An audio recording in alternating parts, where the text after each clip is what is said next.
శ్రీమతే రామానుజాయ నమః. కాషాయ శోభికమనీయ శిఖానివేశం దండత్రయోజ్వలకరం విమలోపవీతం ఉద్యద్దినేశ నిభముల్లసదూర్ధ్వపుండ్రం రూపం తవాస్తు యతిరాజదృశోర్మమాగ్రే. భగవద్ రామానుజులు శరణాగతి గద్యలో శరణాగతుడైనటువంటి ప్రపన్నునికి భగవద్ అనుగ్రహం లభించటానికి కావలసినటువంటి భక్తిని అనుగ్రహించమని ప్రార్థిస్తున్నారు. భగవద్గీతలోని సప్తమాధ్యాయములో విజ్ఞాన యోగం అనబడేటువంటి అధ్యాయములో 17, 18, 19 శ్లోకాల ద్వారా భగవంతుడు వివరించినటువంటి జ్ఞానాన్ని తనకి ప్రసాదించి అటువంటి జ్ఞానిని తన్ని చెయ్యమని చెప్పి ప్రార్థిస్తున్నారు. తేషాం జ్ఞానీ నిత్యయుక్తః ఏకభక్తిర్విశిష్యతే ప్రియో హి జ్ఞానినో అత్యర్థమహం సచ మమ ప్రియః. ఉదారా సర్వ ఏవైతే జ్ఞానీతు ఆత్మైవ మే మతం ఆస్థితః సహి యుక్తాత్మా మామేవ అనుత్తమాం గతిం. బహూనాం జన్మనామంతే జ్ఞానవాన్ మాం ప్రపద్యతే వాసుదేవః సర్వమితి స మహాత్మా సుదుర్లభః ఇతి శ్లోకత్రయోదిత జ్ఞానినం మాం కురుష్వ అని శరణాగతి గద్య చూర్ణిక. ఇందులో మొదటి శ్లోకములో ఏకభక్తి నిత్యయుక్తః అని జ్ఞానికి 2 విశేషణాలని చెప్పారు.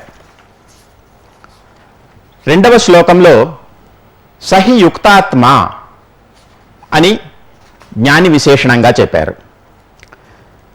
నిత్యయుక్తః అంటే భగవంతుని ఉపాయముగా స్వీకరించి ప్రయోజనాంతరాన్ని అపేక్షించకుండా భగవంతుడే ప్రయోజనము, భగవంతుడే ఉపేయము అని అపేక్షించి ప్రవర్తించేటువంటి వారు నిత్యయుక్తులు. ప్రయోజనము కోసము భగవంతుని ఆశ్రయించి ప్రయోజనము తీరగానే భగవంతుని వదిలేసేవారు కాకుండా ఉండేవారిని నిత్యయుక్తులు అంటాము. నిరంతరము భగవంతునితో చేరి ఉండేవారు. ప్రయోజనం కోసం భగవంతునితో చేరటం, భగవంతుని ఉపాయంగా స్వీకరించటం, తరువాత ప్రయోజనాన్ని పొంది భగవంతుని విస్మరించటం అనేటువంటి స్వభావం లేనటువంటి వారు అటువంటి జ్ఞానిగా నన్ను చెయ్యి అని కోరుకుంటున్నారు. అలాగే ఏకభక్తి భగవంతుని యందే భక్తి కలిగి ఉండేటట్లుగా ప్రయోజనము కొరకు భగవంతుడే ఉపాయము, ప్రయోజనము కూడా భగవంతుడే అని ప్రవర్తించే వారిని ఏకభక్తి అంటారు. ఇతర ప్రయోజనాల్ని ఆశ్రయించకుండా, ఇతర ఉపాయాలని ఆశ్రయించకుండా భగవంతుడే ఉపాయము, భగవంతుడే ఉపేయము అని ప్రవర్తించేటువంటి వారిని ఏకభక్తి అంటారు. కనుక అటువంటి భక్తిని భగవంతుడే ఉపాయము, ఉపేయము అని ప్రవర్తించే విధమైనటువంటి భక్తిని నాకు అనుగ్రహించు అని మొదటి శ్లోకంలో ప్రార్థించారు. తరువాత రెండవ శ్లోకంలో ఉదారా సర్వ ఏవైతే జ్ఞానీతు ఆత్మైవ మే మతం ఆస్థితః సహి యుక్తాత్మా మామేవ అనుత్తమాంగతిం అంటూ అటువంటి జ్ఞానికి నేనే ప్రయోజనము అనే విషయాన్ని తెలియచేశారు.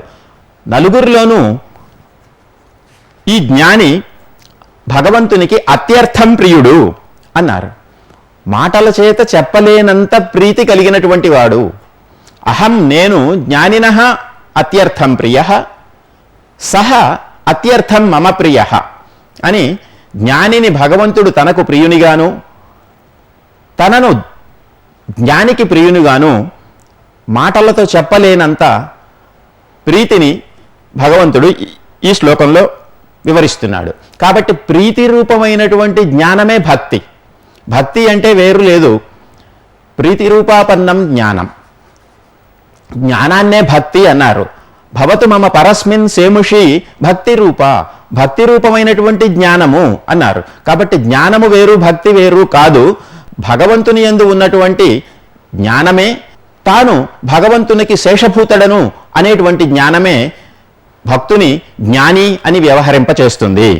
కనుక ఈ నలుగురిలోనూ ఉదారులైనటువంటి ఈ నలుగురిలోనూ జ్ఞాని నాకు చాలా గొప్ప అంటూ అతను యుక్తాత్మ కనుక, నాతో చేరి ఉండేటువంటి వాడు కనుక, నన్నే గొప్ప ఉపాయముగా, అనుత్తమాం, ఇంతకంటే ఉత్తమము లేనటువంటి ఉపాయముగా నన్ను స్వీకరించినటువంటి వాడు కనుక అంటూ చెప్పి, అటువంటి జ్ఞాని అనేక జన్మలు తరువాత నన్ను సేవిస్తాడు అన్నారు. భగవంతుని యందు జ్ఞానము కలగాలి అంటే అనేక జన్మలు కావాలి.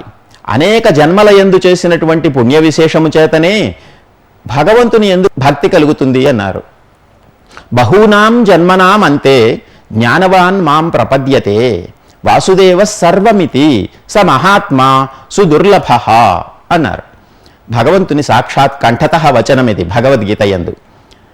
అనేక జన్మలు ఎత్తి ఆయా జన్మలలో చేసినటువంటి సుకృత విశేషములన్నీ కలిపి ఒకటి చేస్తే చివరి జన్మయందు భగవంతుడే నాకు సమస్తము అని భగవంతుని ప్రపత్తి చేసేటువంటి, శరణాగతి చేసేటువంటి స్థితి చేతనునికి కలుగుతుంది. అటువంటి జ్ఞాని అన్నారు. అనేక జన్మల అనంతరము జ్ఞానవాన్ మాం ప్రపద్యతే, నేనే ఉపాయము, నేనే ఉపేయము అనేటువంటి జ్ఞానం పొందినటువంటి చేతనుడు ప్రపత్తిని చేస్తాడు. లేకపోతే ప్రపత్తిని, శరణాగతిని చేయలేరు.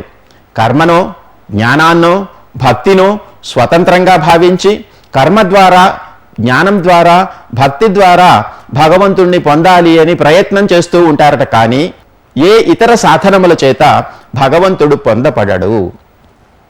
శ్రవణ మనన నిధిధ్యాసనములు అనేటువంటి సాధనములు ఆత్మ సాక్షాత్కారానికి కారణాలుగా చెప్పినటువంటి వేదమే తిరిగి భగవానుని వచనంగా వాటన్నిటినీ నివర్తిస్తోంది, నిషేధిస్తోంది. శ్రోతవ్య మంతవ్య నిధిధ్యాసితవ్య అని శ్రవణ మనన నిధిధ్యాసనలని కారణాలుగా చెప్తోంది. కానీ నాయమాత్మా ప్రవచనేన లభ్య న మేధయ న బహునా శ్రుతేనా అంటూ మళ్ళీ శ్రవణ మనన నిధిధ్యాసనలని ఆత్మసాక్షాత్కారంలో భగవంతుని పొందేటువంటి ప్రయత్నంలో సాధనాలుగా చెప్పటంలా. నాయమాత్మా ప్రవచనేన లభ్య న మేధయ న బహునా శ్రుతేనా. ఈ సాధనాలన్నీ భగవంతుణ్ణి పొందింప చేయలేవు అన్నాడు. అయితే దేనివలన భగవంతుణ్ణి పొందుతారు? యమే వైష వృణితే తేన లభ్య. ఎవరిని భగవంతుడు తానుగా వరిస్తాడో అటువంటి వాని చేత పొందబడతాడు అన్నాడు. ఎవరిని భగవంతుడు వరిస్తాడు? తనని ప్రార్థించేటువంటి వారిలో భగవంతుడే కోరుకుంటాడట కొంతమందిని, వారి చేతనే పొందబడతాడట. ఇది వేదం చెప్తున్నది. మామేవయే ప్రపద్యంతే మాయామేతాం తరంతితే అని సాక్షాత్ కృష్ణ పరమాత్మ భగవద్గీత యందు మమ మాయా దురత్యయా దైవీ హ్యేష గుణమయీ, గుణమయీ అయినటువంటి నా చేత కల్పింపబడినటువంటి నాకు క్రీడాభూతముగా ఉన్నటువంటి ఈ ప్రకృతి సంబంధంలోంచి జీవుడు నా యొక్క అనుగ్రహం చేతనే నన్ను శరణు కోరినప్పుడే దీనిని దాటింపబడతాడు అని చెప్పినట్లు యమే వైష వృణితే తేన లభ్య అని వేదం మనకి ఉపదేశిస్తోంది. ఎవరిని నేను కోరుకుంటే వారి చేత మాత్రమే నేను పొందబడతాను. భగవంతుడు కోరుకునే విధంగా ఉండేటువంటి జ్ఞాని అన్నాడు. ఆ మాటల్ని ఇక్కడ శ్లోకంలో చూపిస్తున్నాడు. సచ మమ ప్రియ, ఎవరైతే నన్నే ఉపేయములుగా అపేక్షిస్తారో, ఫలాంతరములను అపేక్షించరో, దేవతాంతరములను ఆశ్రయించరో అటువంటి వారు నాకు ప్రియులు, వారికి నేను ప్రియుడను అని భగవంతుడు జ్ఞానిని కోరుకుంటాడట. అటువంటి జ్ఞాని చేత పొందబడతాడట. ఎప్పుడు? అనేక జన్మల యందు చేయబడినటువంటి పుణ్య విశేషమంతా సంగ్రహింపబడి భగవంతుడే నాకు రక్షకుడు, భగవంతుని రక్షణకు స్వరక్షణం అనేటువంటి అడ్డగింపు లేకుండా ప్రపత్తి చేస్తాను అని ప్రవర్తించేటువంటి శరణాగతునకు అదే చివరి జన్మ అవుతుందట. అందుకని బహూనాం జన్మనాం అంతే, అన్ని జన్మల యొక్క చివరిలో, అనేక జన్మల యొక్క చివరిలో, దీని తర్వాత ఇక జన్మ లేదు అనేటువంటి మాటని సాక్షాత్ భగవంతుడే కంఠతః చెప్తున్నట్లు అయింది. ఇప్పుడు బహూనాం జన్మనాం అంతే జ్ఞానవాన్ మాం ప్రపద్యతే. ఇటువంటి జ్ఞానం కలిగినటువంటి వాడు, నా చేత కోరుకోపడే విధంగా జ్ఞానం ఉన్నటువంటి వాడు, నేనే నాకు అతనే గొప్ప, నాకంటే అతనే గొప్ప అని అనుకునేటువంటి వాడు. అంటే భగవంతుడే మనకి సమస్తము అని మనము భావిస్తూ ఉంటే, ధారకము, పోషకము, భోగ్యము భగవంతుడే అని భావిస్తూ ఉంటే, భగవంతుడు మనమే అతనికి ధారకము అనుకుంటాడట. ఎందుకని అంటే తననే నిరంతరము కోరుకునేటువంటి భక్తుడే తనకంటే ఎక్కువ అన్నాడు. అందరికంటే ఎక్కువ అని ఇంతకుముందు చెప్తున్నాడు, ఇప్పుడు తనకంటే ఎక్కువ అని చెప్పుకుంటున్నాడు. కనుక తను అత్యంతము అభిలషించేటువంటి జ్ఞాని వాసుదేవ సర్వమితి ప్రవర్తిస్తాడట. వాసుదేవుడే సమస్తము అని ప్రవర్తిస్తాడు. భగవంతుడే నాకు సకల విధములైనటువంటి ధారక పోషక భోగ్యభూతములైనటువంటి వాడు, నేను దేన్ని అపేక్షించాలనుకున్నా అది భగవంతుడే నాకు అని ప్రవర్తించేటువంటి వారిని, అటువంటి వారిని సమహాత్మ అన్నారు. ఆత్మలందరిలోకి గొప్ప ఆత్మ, జీవులందరిలోకి చాలా శ్రేష్టభూతుడైనటువంటి వాడు అని. స దుర్లభ, అటువంటి వాడు చాలా కష్టం, ఎంత వెతికినా దొరకనటువంటి వాడు అన్నారు. ఎవరికి? సామాన్యమైనటువంటి జనులకి అటువంటి వాడు ఎవరు అని ఎక్కడా దొరకడు. అలాగే భగవంతుడు కూడా సదుర్లభ అన్నారు. భగవంతుడు కూడా వెతుకుతున్నాడట. ఇన్ని రకాలైనటువంటి సృష్టి చేసి ఇన్నిసార్లు జగత్తుని రక్షిస్తూ మళ్ళీ తిరిగి సంహరిస్తూ మళ్ళీ సృష్టిస్తూ ఈ చేతనులని తిరిగి తిరిగి ఎన్నో అవకాశాలనిచ్చి తననే ఉపాయముగా తననే ఉపేయముగా ఆశ్రయిస్తారేమో అని ప్రతీక్షిస్తున్నాడట. అలా ప్రయత్నం చేస్తున్నటువంటి ఆ నిరీక్షణకి ఇటువంటి జ్ఞాని దొరకక దుర్లభుడు అంటున్నాడు. ఎవరో ఎక్కడో ఎప్పుడో ఎన్నో వేల మంది మనుష్యాణం సహస్రేషు కశ్చిత్ యతతి సిద్ధయే యతతామపి సిద్ధానాం కశ్చిన్ మాం వేత్తి తత్వతః అని భగవంతుడే భగవద్గీత యందు సాక్షాత్ కంఠతః చెప్పినటువంటి మాట. మనుష్యులలో వేల మందిలో ఒక్కడు సిద్ధి కోసం ప్రయత్నిస్తాడట. అలా సిద్ధి కోసం ప్రయత్నించేటువంటి వారిలో ఒక్కడు తనని తెలుసుకుంటాడు అన్నారు. తత్వతః, ఉన్నది ఉన్నట్లుగా తెలుసుకుంటాడట. ఏమని? వాసుదేవ సర్వమితి, భగవంతుడే ఈ సమస్తము, చేతనాత్మకమైనటువంటి సమస్త ప్రపంచము భగవంతుని యొక్క శరీరము, భగవంతునికి శేషభూతము, భగవంతుడు సర్వశేషి సర్వేశ్వరుడు, అతనిని సేవించటమే పురుషార్థము అని తెలుసుకునేటువంటి జ్ఞానం పొందుతాడు. అటువంటి వాణ్ణి జ్ఞానవాన్ అని ఈ శ్లోకంలో అభివర్ణన చేస్తున్నారు. బహూనాం జన్మనాం అంతే జ్ఞానవాన్ మాం ప్రపద్యతే. అనేక జన్మలలో చేతనుడు భక్తిని సాధనంగా తీసుకొని భగవంతుణ్ణి ప్రార్థిస్తూ ఉంటాడట. అలా భక్తిని సాధనమనుకుని ప్రవర్తించేటువంటి అనేక జన్మలు గడిచిన తరువాత ఒక జన్మలో ప్రపత్తియే సాధనము అనుకుంటాడు, భగవంతుడే సాధనము అనుకుంటాడు. అలా భగవంతుడే సాధనము, భగవంతుడే పొందబడేటువంటి వాడు అని ఉపేయములు రెండూ భగవంతుడే అనే ప్రవర్తించేటువంటి జ్ఞానాన్ని అనేక జన్మల తరువాత చివరి జన్మలో మాత్రమే పొందుతాడు. ఎందుకని అంటే ఈ జ్ఞానం పొందిన తరువాత ఇక తిరిగి జనించవలసినటువంటి అవసరం లేదు కనుక. బహూనాం జన్మనామంతే జ్ఞానవాన్ మాం ప్రపద్యతే వాసుదేవ సర్వమితి. సర్వం అంటే ఏమిటి? ఒక చేతనునికి ఈ లోకములో ఎన్ని విధములైనటువంటి సంబంధములున్నాయో ఆ సంబంధములన్నీ భగవంతుని యందే కలిగి ఉంటాడట.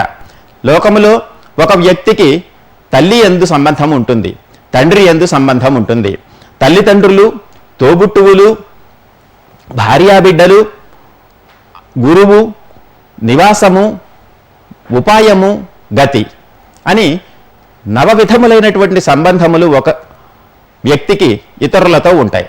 దాన్నే మనకు సుబాలోపనిషత్ అనేటువంటిది వివరిస్తోంది. మాత, పిత, భ్రాత, నివాస, శరణం, సుహృత్, గతిర్నారాయణ అని. భగవంతుడే సమస్త చేతనులకు సర్వవిధములైనటువంటి సంబంధములు కలిగినటువంటి వాడు. భగవంతుడే చేతనునికి తల్లి, తండ్రి. ఆయనే ఈ లోకాలన్నింటినీ సృష్టిస్తున్నాడు కాబట్టి సమస్త చేతనములకు భగవంతుడే జనకుడు, తల్లి తండ్రి కూడాను. భ్రాత నివాస శరణం సుహృత్ గతి అని చెప్పి అన్ని విధములైనటువంటి బంధములు సంబంధములు భగవంతునితోనే ఉన్నట్లుగా భావించేటువంటి చేతనుడు ప్రపన్నుడు జ్ఞాని అనబడతాడు. కనుక భగవంతుడే సర్వము అని ఎవరైతే ప్రవర్తిస్తారో, ఎవరైతే శరణాగతి చేస్తారో వారు జ్ఞానులు. అటువంటి జ్ఞానుని భగవంతుడు కోరుకుంటున్నాడు. ఇది నా మతము, నాకు అభిమతము అని చెప్తున్నాడు. జ్ఞానీతు ఆత్మైవ మే మతం, జ్ఞాని నాకు ఆత్మభూతుడు. ఆత్మ అంటే ధరించేటువంటి దాన్ని ఆత్మ అంటాం, ధరింపబడేటువంటి దాన్ని శరీరము అంటాం. ఈ లోకాలన్నింటినీ భగవంతుడు ధరిస్తున్నాడు కనుక భగవంతునికి ఇవి శరీరం, లోకమంతా శరీరం, జగత్సర్వం శరీరంతే అని విష్ణు పురాణం అభివర్ణన చేస్తుంది. చేతనాచేతనములో అన్నీ భగవంతుని యొక్క శరీరము. భగవంతుడు వీటన్నిటినీ రక్షిస్తాడు కనుక భగవంతుడు ఆత్మ. జగత్తుకి భగవంతుడు ఆత్మ, జగత్తు భగవంతునికి శరీరము. ఈ శరీరీ భావాన్ని తెలుసుకుంటే సమస్త వేదవాక్యములు సమన్వితములు అవుతాయి. కనుక ఇటువంటి జ్ఞానం కలిగినటువంటి వాడు నమ్మాళ్వార్లో అనుగ్రహించినట్లుగా ధారక పోషక భోగ్యములు అన్నీ భగవంతుడే అనుకోవాలిట. ఉన్నుం షోర్ పరుగుం నీర్ తిన్నుం వెత్తలై ఎల్లాం కണ്ണన్ ఎంబెరుమాన్ అని తాను భుజించేటువంటి భోజనము తనకి ధారకం, భగవంతుడే తనకి ధారకము అని ప్రవర్తించేటువంటి వాడు ప్రపన్నుడు. తాను తాగేటువంటి నీరు తనకి పోషకము, భగవంతుడే తనకి పోషకము అని భావించేటువంటి వాడు ప్రపన్నుడు. తాను అనుభవించేటువంటి భోగ్య వస్తువులు, లోకమునందు ఉన్నటువంటి సమస్త తాంబూలాది భోగ వస్తువులు, ఈ భోగములన్నీ కూడా భగవంతుడే అని భగవంతునే భోగముగా, భగవంతుడే భోగ్యముగా, భగవంతుడే ధారకముగా పోషకముగా భావించేటువంటి చేతనుడు జ్ఞాని అనబడతాడు. అంటే ప్రపన్నుడైనటువంటి చేతనునికి భగవంతుని యందు తప్ప ఇతరములైనటువంటి ఏ విషయములందు ప్రవృత్తి ఉండదు అనేటువంటి స్థితిని తనకి కల్పించమని భగవద్ రామానుజులు కోరుకున్నారు. కనుక తేషాం జ్ఞానీ నిత్యయుక్త అనే శ్లోకంలో చెప్పబడినటువంటి విధంగా, ఉదారా సర్వ ఏవైతే అనే శ్లోకంలో చెప్పబడినటువంటి విధంగా, బహూనాం జన్మనామంతే అని చెప్పబడినటువంటి శ్లోకంలో చెప్పబడిన విధంగాను భక్తిని భగవంతుడు ఏ విధంగా నిర్వచించాడో అటువంటి జ్ఞానాన్ని కలిగినటువంటి వానిగా భగవంతుడు జ్ఞానిని ఏ విధంగా నిర్వచించాడో అటువంటి జ్ఞానినం మాంకురుష్వ, ఏతత్ శ్లోకత్రయోదిత జ్ఞానినం మాంకురుష్వ. సాక్షాత్తు నీ చేతనే నీకు అభిమతముగా చెప్పబడినటువంటి పద్ధతిలో ఈ 3 శ్లోకముల యందు భగవద్గీతలో వివరింపబడినటువంటి విధమైనటువంటి జ్ఞానినిగా మాం కురుష్వ, భగవంతుడే చేయాలట. మనము జ్ఞానం సంపాదించి జ్ఞానులము కాలేము, ఆ జ్ఞానాన్ని కూడా భగవంతుడే ఇవ్వాలి. భగవంతుడు సాక్షాత్ కంఠతః భగవద్గీత యందే చెప్పాడు, దదామి బుద్ధియోగం తం ఏన మాముపయాంతితే అని. భగవంతుణ్ణి ఆశ్రయించినటువంటి వారికి భగవంతుణ్ణి ఆశ్రయించేటువంటి బుద్ధిని కూడా భగవంతుడే ఇస్తాడు. ఏ విధంగా భగవంతుణ్ణి ఆశ్రయించాలి, ఎలా చేస్తే భగవంతుడు మనని వరిస్తాడు అని తనని అనుగ్రహిస్తాడు, భగవత్ ప్రాప్తిని పొందింపచేస్తాడు, అటువంటి జ్ఞానాన్ని కూడా భగవంతుడే అనుగ్రహించాలి అని చెప్పినట్లుగా ఈ 3 శ్లోకములలో చెప్పినటువంటి జ్ఞానాన్ని నాకు అనుగ్రహించి నన్ను అటువంటి జ్ఞానిని చెయ్యి అన్నారు. అంటే సాధ్యమైనటువంటి జ్ఞానము కించిత్ కాలం తాత్కాలికమైనటువంటిది, కొంతసేపు ఉంటుంది ఆ జ్ఞానము, తర్వాత పోతుంది. అందుకోసం అటువంటి జ్ఞానాన్ని భగవంతుడే కనుక ఇస్తే అది నిరంతరము ఉండేటువంటిది, నశించని జ్ఞానంగా ఉంటుంది. భగవంతుడు పరమపదంలో ఉన్నటువంటి నిత్యశూరులని ఆ విధంగా లోకంలో అవతరింపచేశాడు.